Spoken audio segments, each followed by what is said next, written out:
cardigan on underneath. Oh, well, you look lovely. And that's that. Welcome. Oh gosh, you're very well set up here. I try. He's so sweet. I'm very excited. My parents had cottoned on to the fact that I wasn't very good at school, but figured that one of my saving graces might just be my voice. Suddenly here I was with this champion of English theatre, Joan Littlewood, and the Theatre Workshop. Because at 16, I was very young in every way. I was very young from the National Youth Theatre's point of view, but I was very young as a person. And there were things that were being talked about things about, relationships and sex and things like that. Ooh. Dyslexics will find a different way through. If they can't get through the normal way, I couldn't get through the normal way. School exams, I left school with no qualifications at all, with no exams whatsoever, failed all the O-levels and all that sort of thing. But I could speak, and therefore I could talk my way in to situations. Production of Macbeth at the Roundhouse was 1969.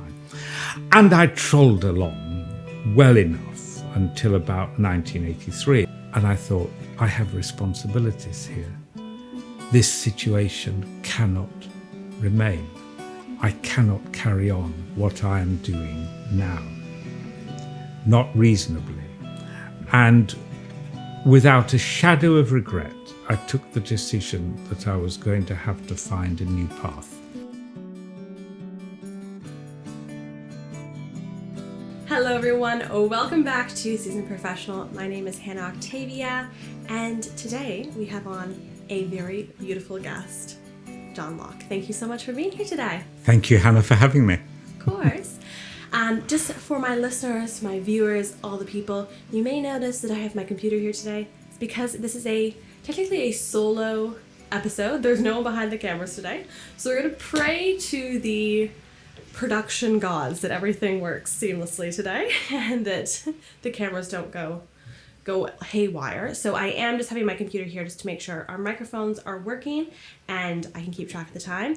But otherwise, things should be regular programming. So I'm very excited. We have on an amazing guest. If you have recently viewed Vindication Swim, he is the lovely star in that.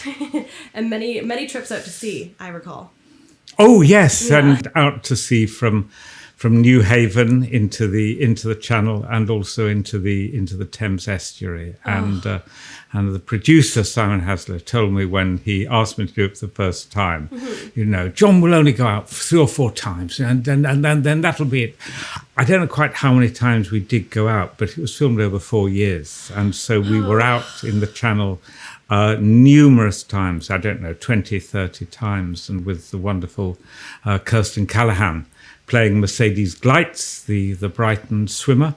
And everything that you see in the film is absolutely genuine. There are no tanks, there are no stunt doubles. It is just Kirsten Callahan swimming and me in a boat beside her bobbing along. And it was the most extraordinary experience to do that. Did you ever jump in the water with her? No, I didn't. No, I didn't actually. No, yeah, I didn't.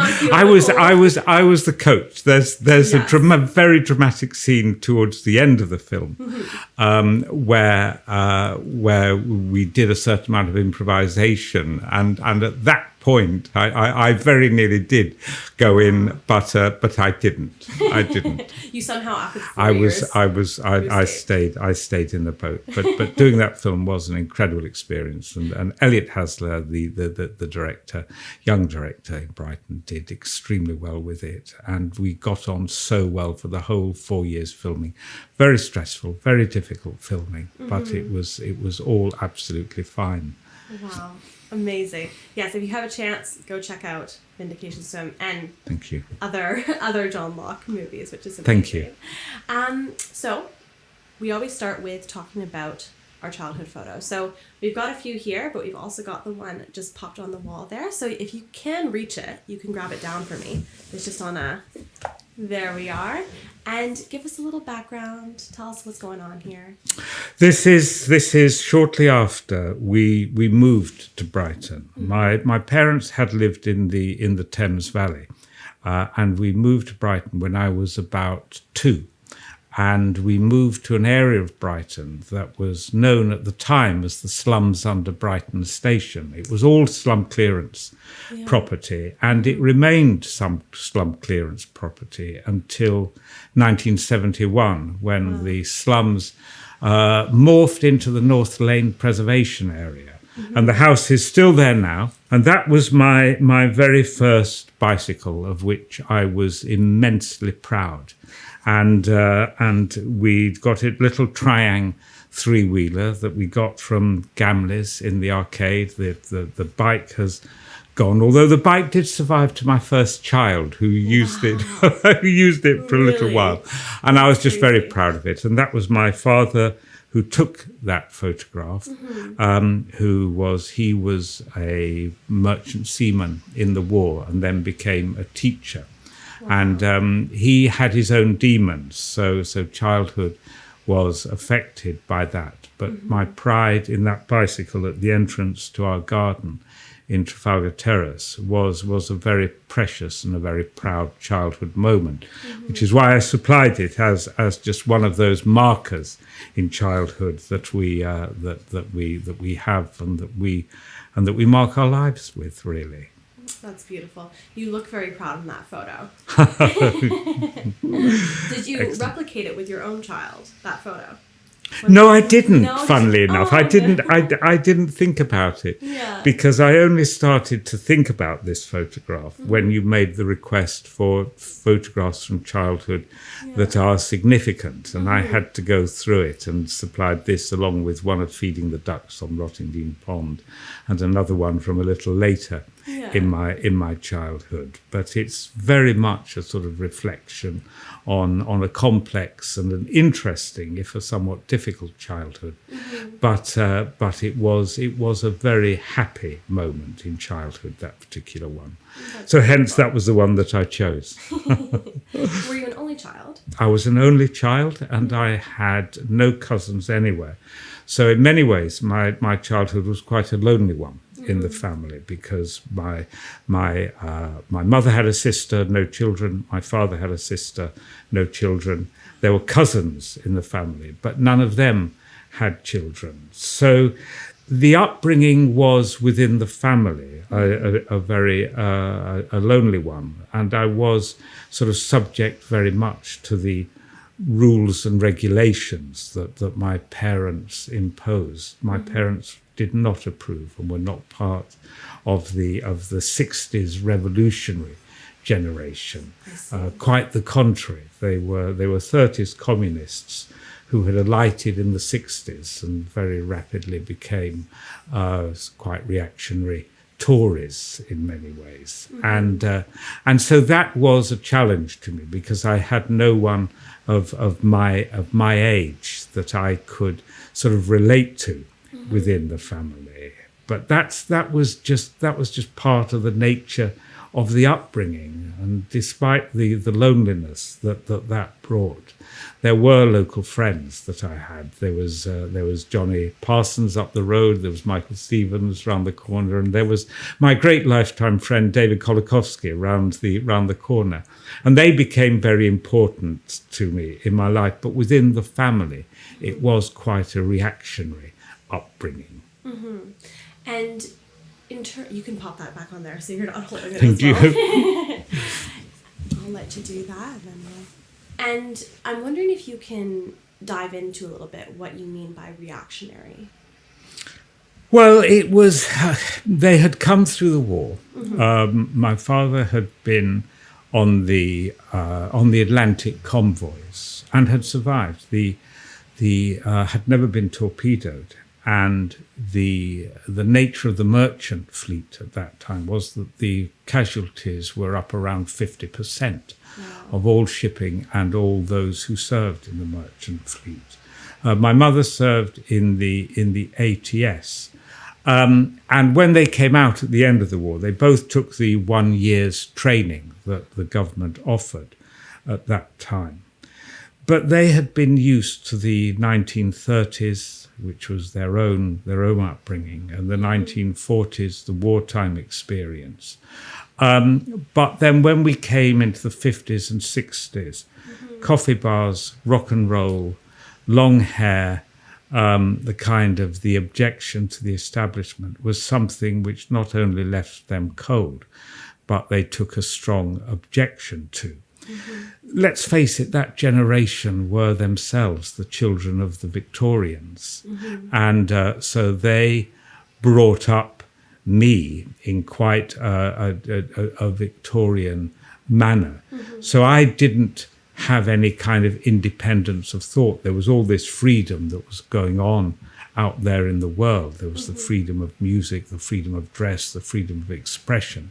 But that was something that they strongly objected to. So I was steered in a very different direction.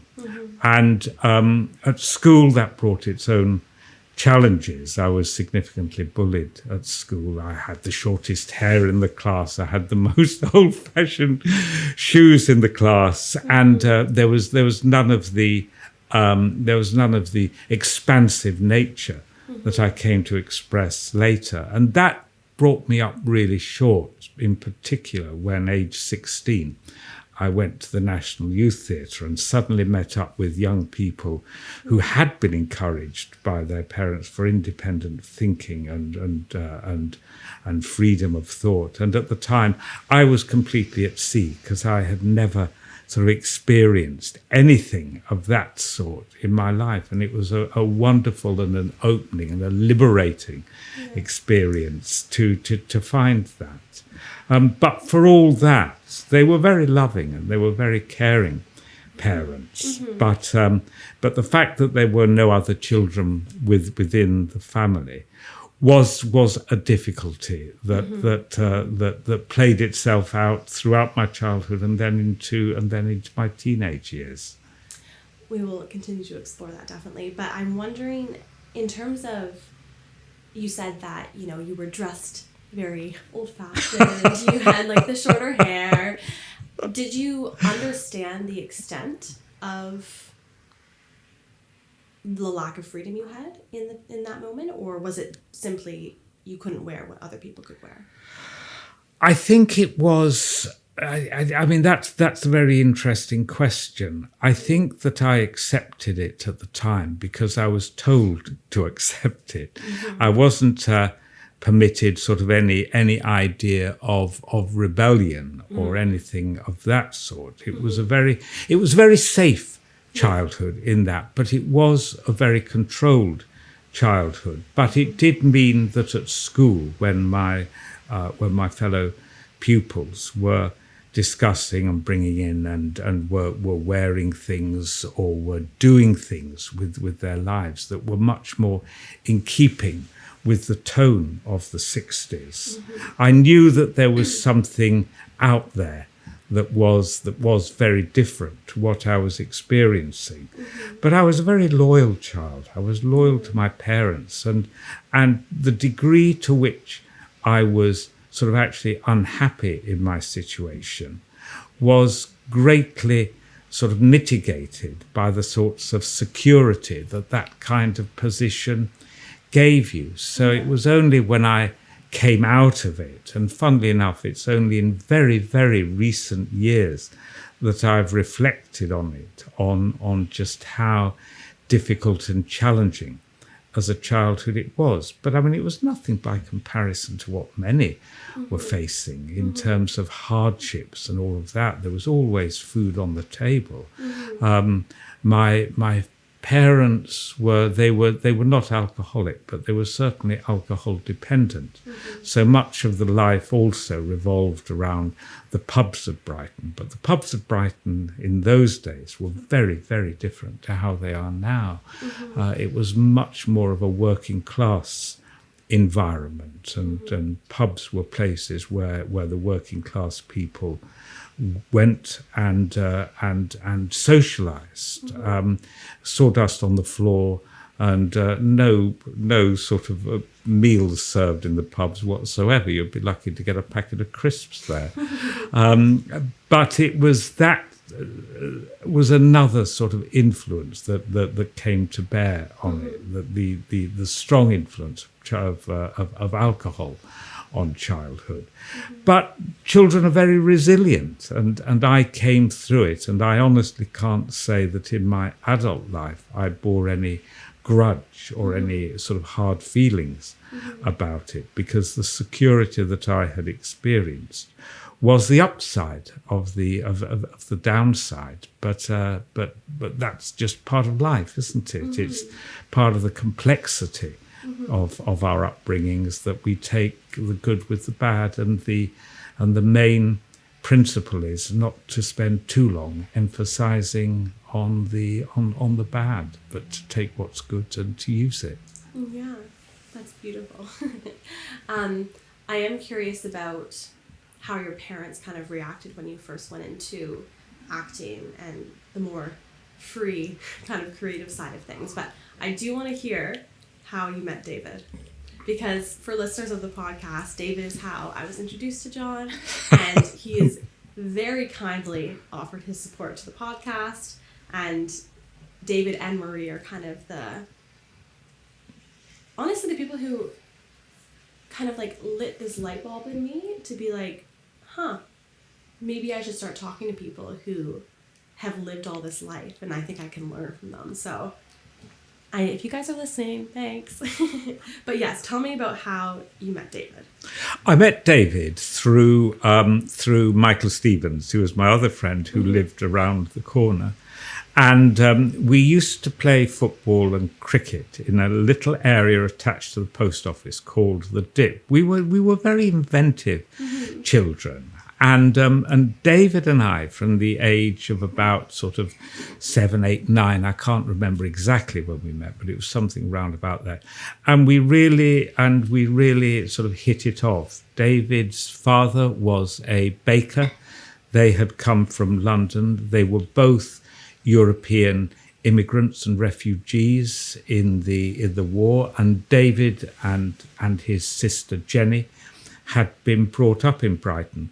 Curiously, at 52 Kemp Street, which is the house, as we subsequently came to know, which is the house where the Brighton trunk murders were associated with. I actually just got a chill. but of course, we didn't know anything about that at the time. And David and I sort of very much, we were soulmates, and we grew up together, and along with another friend, Stephen Taylor, we sort of went out and we explored Brighton. You see, for all the control that there was there, Brighton was our playground, and parents just allowed us to sort of go out, and we would go out regularly, and on Sundays we would go either along the promenade or to the Peter Pan's playground, as it was then, and we would talk, and we would grow up together, and we would share information. And while other friends may, for one reason or another, have sort of drifted away, David and I have stayed in pretty close contact for the entire time, and have been through sort of the scrapes and parts of life, sort of, but I met him in that way in Brighton, and we were just great. We were just great together from the beginning. Do you think that those close relationships you had was almost like a lifeline to the fact that you didn't have siblings or cousins or people your age around you? Absolutely. It was really the thing that kept me in touch with what was really happening. It was the idea that meant that when I began to exercise a bit of independence, and in particular when I left home, I had that reference point for what was happening with my generation and what was going on. It didn't necessarily answer all the questions about socializing and about the social mores of behavior at the time. But David was a very central part of that growing up, and a reference point. And we went through so many scrapes of the heart and soul together before arriving sort of where we are now, and with this wonderful introduction to you. Yes, I'm very pleased. So, did you guys all go to school together? Like, no, we didn't. David? We went to different schools. I failed my 11 plus. David passed his. I was dyslexic, although it wasn't identified as dyslexic at the time. So I was always bottom of the class. Another sort of very good reason for bullying. But David was clever. David was clever, and so David went to the technical college. Stephen Taylor went to the grammar school. And both sort of excelled, while I somehow struggled through school at the bottom of the class. But the dyslexia wouldn't be identified for many years, in fact, until I went to university. But that didn't interrupt the friendship in any way. We were able to relate to each other outside of the school, and outside of all of that qualifications. But the fact that David was clever did help, actually. Yeah, boost you a little bit. Yes, yeah. yes. Well, it's so remarkable that you've been friends for all these years. Like, the relationship you have with him is probably the longest relationship you have with anyone in life. I think it probably is. Yeah. I think David probably knows me better. There was one other friend that I made slightly later who was attached to the jazz scene in Brighton, and that was a woman called Erica who was married to the Brighton jazz musician Mike Collier. And so we knew each other, but in truth, she was more of a friend of my parents than of me at the time. But David was very central indeed for those years. Obviously, you went into acting, so I'd love to know kind of where that first seed was planted. What was the first thing that happened that you thought, like maybe I'm going to explore this other part of myself? Well, it happened in a rather curious way because I had a great interest in Shakespeare from a very early age. One of the experiences of early childhood was my father playing the 78 records of the Henry V with Laurence Olivier. And would play this over and over again at home. And I came to absolutely love these 78s. I loved the music and then the sound of Laurence Olivier doing the speech before St. Crispin's Day. And I learnt the speech through this. I learnt the speech and was able to recite it from about the age of sort of 6 or 7. So that was the first clue. But of course, what was happening was that I was picking up the Brighton accent. My parents had cottoned on to the fact that I wasn't very good at school, but figured that one of my saving graces might just be my voice. So they sent me to the Florence Moore Theatre Studios in Hove, where I met up with this wonderful Victorian dame called Florence Moore, who taught me to speak properly, who developed my voice in the proper way. At that time, there wasn't necessarily a thought of acting, however, but Florence Moore thought it would be a good idea if John went into the Brighton Musical Festival Junior Championship. So I did, and my parents didn't even come to the performance. They sent a family friend, probably because they didn't want to hear these children reciting the same poem 45 times, which is how many it was. But to everyone's astonishment, I won the junior championship at the first time of trying. Wow. And at that point, it was thought that acting might hold the future for me. And so I continued with that and continued at the Florence Moore Theatre Studios And there was a Saturday morning class that we went to, run by a wonderful woman called John Locke. And we did masses of improvisation. It was all about improvisation. So I loved this development. And as a group, we would do improvisation and just develop these themes and play around with them, which was absolutely fabulous. So then I went to the National Youth Theatre and appeared in David Weston's Macbeth at the Roundhouse in '69, which was an extremely good and very well-reviewed version of Macbeth. And only a small part. But I got a notice from B.A. Young of the Financial Times in it, the third apparition, which brought much hilarity into the National Youth Theatre.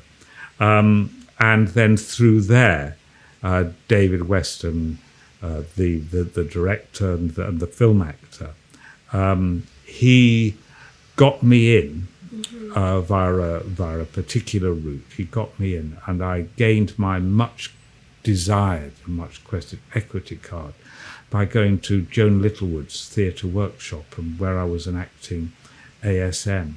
And that was really the wake-up call. I didn't know what had hit me, because suddenly here I was with this champion of English theatre, Joan Littlewood, and the theatre workshop, and working in a way that I had never worked before, and working with this amazing array of talented actors.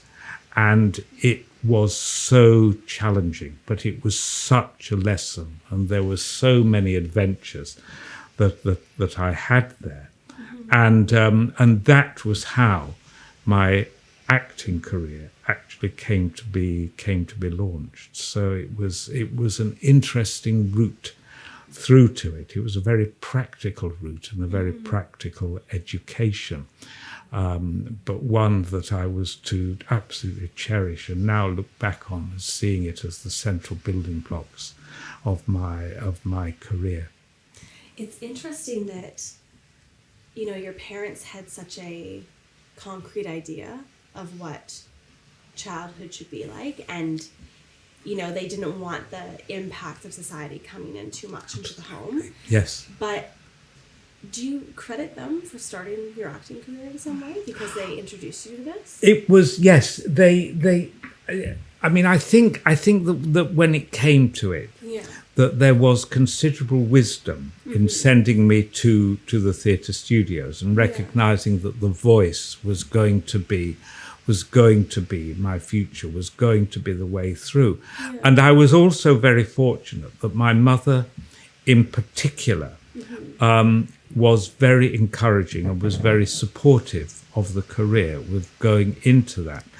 I think because school had been such a disaster area for me, that here was something that I could do. And I was very comfortable with it. The National Youth Theatre under Michael Croft and David Weston in particular was a marvellous experience of working with people of my own age in the creation of these fantastic Shakespeare play productions. So I went to Europe twice on 2 European tours with the National Youth Theatre.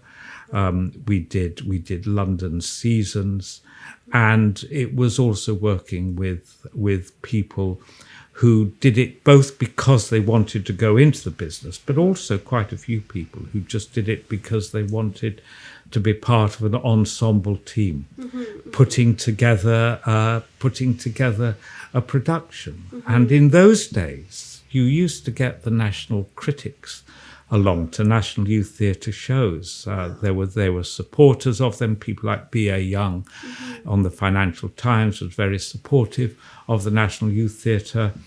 Milton Schulman on the Evening Standard loathed the National Youth Theatre and always gave them terrible reviews and was very condemning of the whole idea of National Youth Theatre. So there was also this very political aspect to it. Michael Croft was quite a controversial character in his promotion of young people in theatre. And he didn't win very many friends in the Arts Council and places like that, which was a great pity, because he had such a good understanding of how to develop drama for young people, and to develop it in a way that was both professional but was also constructive to the future course of drama. And there were some really excellent productions that were put on there. And I did print out these photos. So is that from the Shakespeare? That one is absolutely from, so that's from 1969. That's Macbeth. That's me as the third apparition that gave it. And funnily enough, yes, that was on at the Roundhouse and was a marvelous production. And there's another curiosity about that, because the production of Macbeth at the Roundhouse was the first set of photographs that were taken by Nobby Clark, who is now a very senior and a very well thought of society and theatre photographer. Wow. Who films everywhere, who films films, who does numerous West End productions and has done for many years now. And the production of Macbeth at the Roundhouse was his very first commission. Wow. So there I am, third apparition, speaking, and I absolutely loved that production. I loved working with David Weston, who was very kind and very good to me, because at 16, I was very young in every way. I was very young from the National Youth Theatre's point of view, but I was very young as a person. You know, suddenly here I was amongst all these other young people whose parents had encouraged them to all this political thought and this social thought. And there were things that were being talked about things about, you know, relationships and sex and things like that, that had absolutely never crossed my threshold before. Yeah. So it was an excellent education from so many points of view. And that production of Macbeth then, 1969, the Roundhouse, I remember very fondly indeed. Wow. It's amazing that you were able to like grow up, because obviously, you know, you had your challenges in school and such things, but it's nice that you were able to find this community that was very much accepting of you, and celebrated your talents, and brought you up and educated you on all the things of the world. Absolutely. And so that education happened very, very quickly indeed, over the course of 1 or 2 summers. Wow. And that was it. And I was up to speed with it. And the National Youth Theatre sort of promoted me then on into acting, and I did all the things that young actors do at that time. I did children's theatre tours, and I did sort of odd television parts and all of that. And I even did a summer season in Butlin's Rep at that time. Butlin's Rep, Billy Butlin, believe in giving culture. He wanted, let's give him culture, want to give him culture. So I was part of this troupe, Filey Butlins. And we had, I think it was 8 plays that we did in daily repertoire. Oh my gosh! Different play every night for the punters, plus a children's play. So 9 ones, different play every night, and then we'd go back to the beginning again and do another one, and that was very good, because you would the concentration needed, because suddenly in the middle of a dramatic scene, the tannoy would come on that would say, baby crying in chalet 214, baby crying in chalet 214. I mean, it was bizarre, but it was excellent. And one goes on and does all the things that young actors do at that time. So when you were in the National Young Theatre, were you also in school at this time?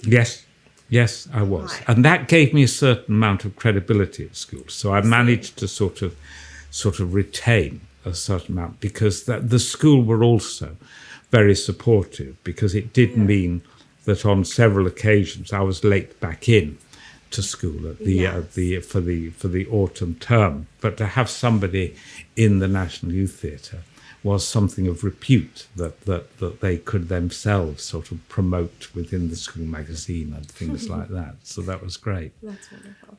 With your dyslexia that at the time was undetected or undiagnosed, how did you navigate like memorizing 9 plays as you did? Well, you see, it's interesting because one of the things, because dyslexics, I mean, for me, because dyslexics have such issues with numbers and things that are written down, and not being able to translate what's on the board to what's on the page. Because of that, my communication, and also with my fellow pupils, the way I communicated was by speaking. So learning things and learning poems and learning speeches and things like that came very easily to me, because I could read it and I could memorize it, and once I'd memorized it, I could then speak. So I never had any problems with learning lines sort of throughout my career, something which when I in the period when I gave up acting was also very useful, because it meant that I could remember things and didn't have to constantly reference them when I was written down. Because once you can speak, once you can say it, nobody knows, nobody sees your misspelt, appalling written work. Nobody sees your dreadful lack of numeral, of any kind of skill with numbers. You're just speaking, and that becomes the central part of the communication and the central way that you just lead your life, really. That's lovely, because I think that, especially for people who struggle with dyslexia or any sort of learning challenge like that, I think it's nice to know that you can focus on a piece of yourself that is talented as you are at speaking and using your voice in a way to express yourself, and everything else can kind of go away. Like, realistically, yeah, I think I just lost my point there, but yes. No, yes. The point's a useful one. I mean, dyslexics always find an unusual or a particular way through. We've now got to the point where there are many sort of top companies that will actively seek dyslexics in their staff, because dyslexics will find a different way through. If they can't get through the normal way, I couldn't get through the normal way. School exams, I left school with no qualifications at all, with no exams whatsoever, failed all the O-levels and all that sort of thing. But I could speak, and therefore I could talk my way into situations, and I could talk my way into jobs, and that became sort of very useful later on in my life, sort of in particular when I gave up acting and went into local government for years, for which I was very proud. And that whole business of being able to articulate what you're thinking mattered, and became something which was very much of what they talk about now as being transferable skills. So yes, so that was it was good. So the dyslexia came to matter less. Still there. Dyslexia never goes away, but you learn how to use it. You learn how to navigate it so that it doesn't spoil things for you. Yeah, it doesn't define you. Absolutely. Yeah. So, how long did you pursue the acting before you gave it up when you were in your what was the timeline? Yes, for all that? the timeline for all that was I gave it up. So I started 1969. That photograph of the production Macbeth at the Roundhouse was 1969, and I trolled along well enough until about 1983. I wasn't making a fortune, and I wasn't earning a lot of money, and I was still sort of unqualified, no qualifications. But my wife, Dawn, at the time, then became pregnant with our first child, Vanessa, who was going to be born in August of 1983. And it was a wake-up call. We were poor as church mice, and we were living in a tied cottage high on the North Downs, a place called Walton Poor Cottage. And we were stewarding a herb farm that was owned by the Colvert family on an estate. And it was unbelievably beautiful. It was absolutely gorgeous. We were surrounded by Forestry Commission land. We were spending all our time growing these wonderful herbs and planting them. I was going off and doing various bits of acting. Dawn was nursing at the time. It was the most beautiful environment. But the prospects, so far as security goes, was zero. This was a tied cottage. It was a wood-slatted cottage, and it was like a period between lives, and it was a period between sort of one time and another. And then there was an incident. There was a particular incident, and this cottage was beautiful, but it was freezing in winter, absolutely freezing. And then one glorious summer in 1983, I came to the door and turned, and there was, walking down the path to me, was my beautiful and heavily pregnant wife. And I looked at her walking towards me, big smile on her face. And I thought, I have responsibilities here. This situation cannot remain. Things have got to change. I cannot carry on what I am doing now, not reasonably. And without a shadow of regret, I took the decision that I was going to have to find a new path, that the acting days, at least for the time being, were going to be over. So I had been very active in Equity, the Actors' Union, and the General Secretary, Peter Pluvier, gave me an excellent reference to the University of Sussex, and I applied and went to the University of Sussex as a mature student to read anthropology and agrarian studies, an honours degree. And for somebody who had been dyslexic, for somebody who had failed all examinations, I found my place, and I absolutely excelled. I enjoyed every moment of it there. I came out with a good honours degree, then went on and did a master's degree. And after a very short spell in housing management in London, I went into local government, and I became a housing officer in Brighton. And I got my boots dirty on the estates. And that was wonderful. They were absolutely marvellous years, and I didn't miss the acting. I put the acting behind me completely.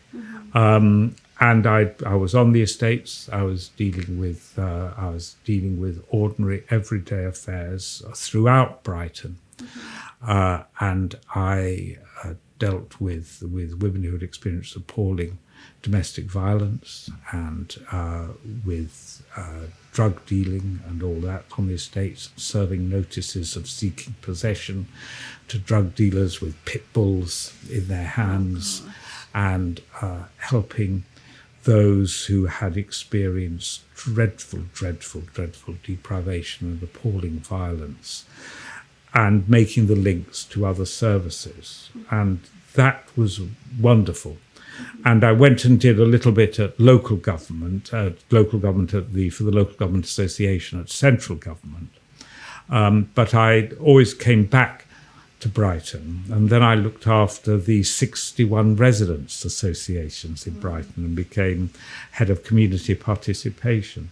And that was extraordinary, because to work with the tenants and the leaseholders in Brighton, to build better homes, to build better estates, and to do all that. And it's unfortunate, because names in Brighton like the White Hawk Estate or Molescombe are spoken of with fear and total misunderstanding of central government.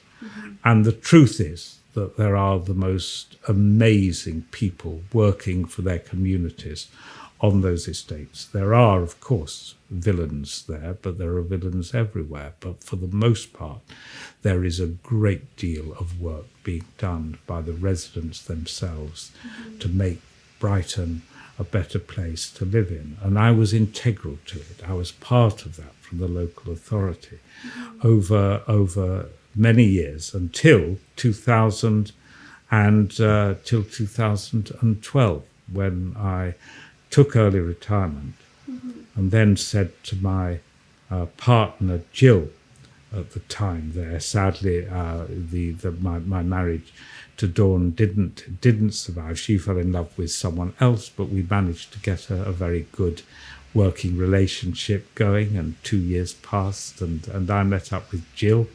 All these wonderful sort of byways and highways of life. And I said to her, do you know, I think I might give a go at taking up my acting career again. And she looked at me as if to say, well, yeah, that's going to happen, isn't it?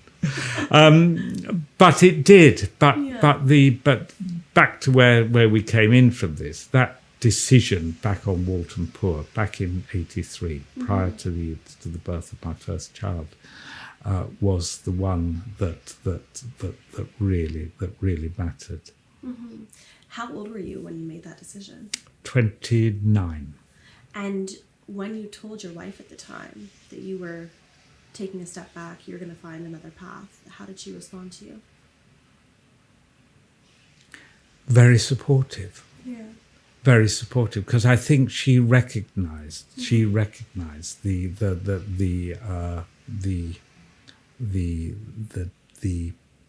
need for it, very much so. And it was special times. Yeah. It was special times, but it had to change. Yeah. It had to. It couldn't last. Yeah. And I think she was worried. She was worried that the dyslexia might present problems for me at university. But on the contrary, it was, if anything, it sort of promoted, because again, there were all these school leavers who were coming to a place like Sussex. Sussex University at the time was very much built upon self-motivation. You were left to get on with it. Yes. You were left to get on and build your own degree. Yeah. And whereas the school leavers waited to be told what to do, I just went off into the library and did the study and all that sort of thing, and had the most wonderful time. And Dawn was very supportive of all of that. And then at the end of it, sort of after the brief spell in housing management, was also supportive, if a little apprehensive, of going into work for the local authority. But they were marvellous years, those were. They were marvellous years. Thank you all so much for listening to part 1 of John's story. I don't usually split guest interviews into 2 episodes, but John is such a thoughtful storyteller that I wanted to give listeners the space to fully absorb the first half of his journey before we continue. Next week, John will share his decision to go back to school after leaving acting at 29. He went on to earn 2 degrees, fall in love with learning, and spend 30 years serving in various roles within Brighton's local authority and government, an honor he holds dearly. After retiring, John made a purposeful return to acting, taking on a one-man play with over 60 pages of dialogue as his return. Since then, he has appeared in films like The Favourite, Poor Things alongside Emma Stone, and Vindication Swim with Kirsten Callahan. In part 2, John will reflect on regret, failure, and love, offering wisdom from a life filled with bold choices and deep introspection. Make sure to follow along and turn on notifications so you don't miss the rest of his incredible story. I will see you all next week. Bye!